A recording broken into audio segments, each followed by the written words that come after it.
What's up everybody, KhaosDubz here. Today, we're doing a quick dive back into Phantom Galaxies. It's an exciting video today because this game never fails to impress. If you have not checked out my previous two videos on this game, I suggest you head there right after this video and check them out because it's worth it. We're going to go over some of the new features and discuss the current state of the game since its launch just into early access, which happened just a few days ago. When I first showed Phantom Galaxies nearly 2 years ago, it required an NFT to take part in the beta. That NFT was $10 US, and I know that was a pretty major barrier for some folks, especially those who are more game oriented and really not into the crypto space. That's not to mention the fees that would be incurred for using Ethereum's clunky, slow, and expensive framework, which would almost certainly be more than the $10 that the NFT costs. The great news is, Phantom Galaxies is currently available in early access for free on both Epic Games and Steam. I suggest you go download it as soon as possible. Fans of Steam should not be so quick to jump on board with their download though, simply because Steam has a policy that essentially says they don't want to work with crypto games.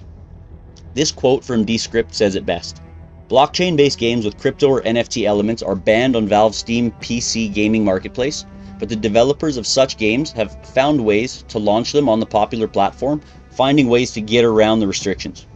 Now, there are indeed loopholes and ways around the rules, and some developers are certainly taking advantage of the situation, but with that comes risk. In the case of Phantom Galaxies, they are one of the top quality games in the crypto gaming sphere that I have seen yet, so I would really expect nothing less than for them to abide by the rules. But fear not, friends.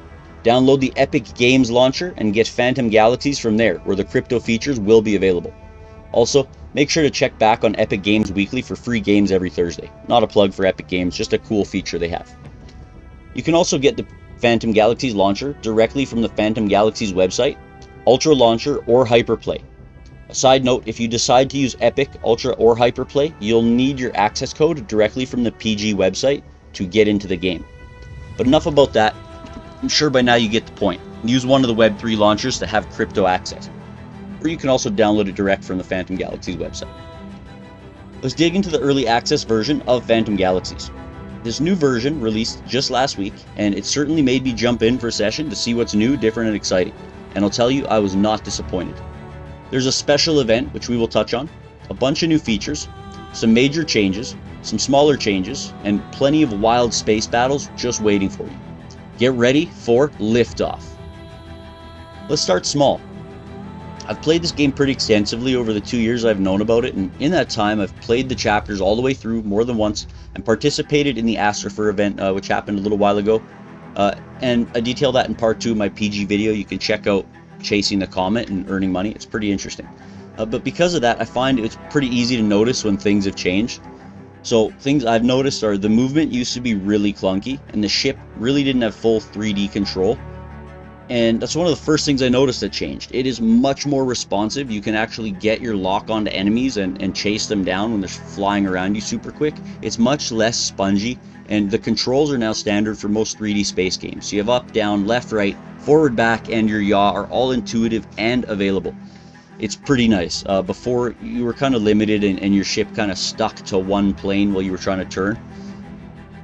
Some controls have also changed, and the capabilities as a mech appear to have changed, and I'm not sure why. But changing to your mining laser requires holding X for like 3 seconds. That may have been like that before, but I don't believe so. Targeting is also not quite the same, and neither is swapping to your rockets. So in mech form, they appear to have nerfed the mech by not allowing you to boost. When you hit shift to boost in mech form, you spend a second or two swapping back to ship mode, and it's clunky and just doesn't feel right. It may be a bug, but I really don't think so. I think that's just changes in the game mechanics. I'm not a fan of it. I didn't go through the entire game again, but I would also imagine that they have implemented more story content and more missions, but I can't say for 100% sure. We'll talk a little bit more about updates and stuff near the end here. But based on the Discord and the community voting on how to further the story, I reckon we're going to be seeing some new content pretty soon. With the addition of many new ship types to suit different types of fighting styles and player preferences, they have also introduced a major update to the basic mechanics of the game, and it's something that everyone has been waiting for since this game came out. That is, online play and most importantly, PvP. When you are in the main station, Halbred, you will see other players scattering around like ants to complete missions, just as you are doing, and at times it can be a bit chaotic. But when you jump into an area where there is a mission waiting for you, you will get the option to either enter the private area or the public area. By entering the public area, you will be able to see and interact with other players, but you will be unable to complete your mission. If you're working on the story, be sure to choose private. This game will warn you about that when you try to go to an area and you have a mission active. Other changes include the health HUD bar has been moved to the top of the screen, zoom in capability when using right click when flying and fighting, so that kind of helps a little bit, and warp gates now tell you where they are and or where they go from a far distance, making navigation a bit easier. When you enter the red PvP gate, it takes you to a different galaxy. From there, you can go deeper into the PvP zone with another red gate, or back to Asterion, your home star. There are also some new menus and features which add to the game's progression, and these are called the Ranger ABCs, or the Activity Burnup Chart. This may seem familiar to users who have played mobile-type games, as this feature is offered in seasons, each lasting a month, after which your progress will be reset for the next round. To earn your Ranger ABC rewards, you need to gain XP, or so-called activity points. There are several lanes within this system: Standard, Advanced, and Elite. Standard will see all players given a reward when they hit the specified levels, such as ores, credits, and more. Advanced track is for Steam players, as there is no blockchain integration. Joining will cost 60 starlings, which is an in-game currency. And there is the Elite track. This is used for the most dedicated crypto enthusiasts and will substitute Astrifer for starlings, making this completely Web3. Elite currently costs 100,000 in-game credits to unlock, which is about $10 worth of Astrifer when it does change to Astrifer in the future. So don't wait. Now, I can already hear you asking, but how do we gain these activity points? Well, you head right here next to the launch console for your ship, and you'll see a bounty console. And if you go in there, you can pick up missions. So pay attention to where those missions are going to send you and what exactly is required. In this case, we have to kill some people in 2 different places.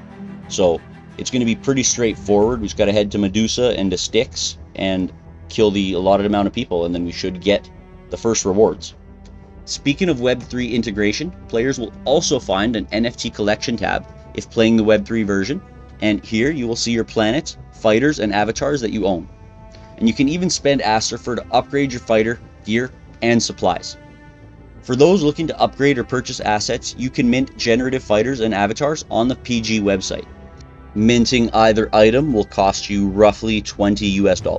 And they have added an anti-bot feature tied in with the Web3 side of things, so let's see how that works out as things progress. Phantom Galaxies is always working hard behind the scenes and plans to bring new monthly updates that will include brand new content and quality of life improvements.